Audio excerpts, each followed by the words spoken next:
sound navigation and ranging, to detect object underwater, and in medical ultrasonography to create image of the inside of the body. اس میں بھی استعمال کیا جاتا ہے. اگلا کویشچن ہے describe the effect of temperature on the speed of sound. Sound جو ہے اس کی جو نارمل اسپیڈ ہے وہ 331 میٹر پر سیکنڈ ہے، لیکن ساؤنڈ کے ٹیمپریچر کے بڑھنے سے ساؤنڈ کی اسپیڈ پر افیکٹ پڑتا ہے. The speed of sound in air increase with increase in temperature. Temperature بڑھنے سے ساؤنڈ تیز ہوگا. 0 ڈگری پر اس کا جو اسپیڈ ہے وہ 331 میٹر پر سیکنڈ ہے، لیکن 20 ڈگری سینٹی گریڈ پر اس کا 343 بن جائے گا. اگر ٹیمپریچر اور زیادہ ہوگا تو اسپیڈ آف ساؤنڈ اور بھی زیادہ ہو جائے گا. اس طرح ٹیمپریچر کم ہونے سے اسپیڈ آف ساؤنڈ میں کمی آ جاتی ہے. The next question is about ultra sound. دیکھیں آڈیبل فریکوینسی رینج جو ہے یہ کتنا ہے، یعنی 20 ہرٹز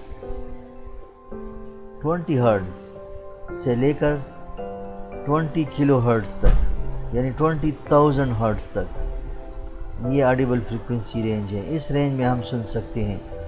اس سے زیادہ اگر ساؤنڈ پروڈیوس ہو تو یہ الٹرا سونک کہلاتا ہے، اور اس سے کم ساؤنڈ جو پروڈیوس ہو وہ انفرا سونک کہلاتا ہے. تو الٹرا سونک کا استعمال بہت سارے ایکوپمنٹ میں اور بہت سارے فینومینا میں یوز ہوتا ہے. پہلا ہے میڈیکل امیجنگ. اس میں جس کو الٹرا ساؤنڈ کہتے ہیں، to create image of the internal body structure. Industrial cleaning, یعنی انڈسٹری میں مختلف جو انسٹرومنٹس ہیں، اس کی جو مختلف مشینیں ہیں، اس کی صفائی کے لیے الٹرا ساؤنڈ استعمال ہوتا ہے. اور نان ڈسٹرکٹیو ٹیسٹنگ، یعنی اگر کسی انسٹرومنٹ کا اندر ہی چیک کرنا ہو، یعنی اس کو کھولنے کی بجائے ہم اس کو اندر سے چیک کر لیں تو اس کو نان ڈسٹرکٹیو ٹیسٹنگ کہتے ہیں.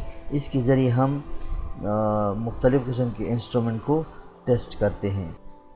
Explain how sound intensity is measured and state its unit. یعنی ساؤنڈ انٹینسٹی کیا ہے اور اس کا یونٹ کیا ہے. Sound intensity is the amount of sound energy passing through a unit area per unit time. یعنی دیکھیں sound intensity is the amount of energy, جتنی energy passing through a unit area. Unit area سے جتنا sound پاس ہوتا ہے 1 second میں، تو یہ انٹینسٹی کہلاتا ہے.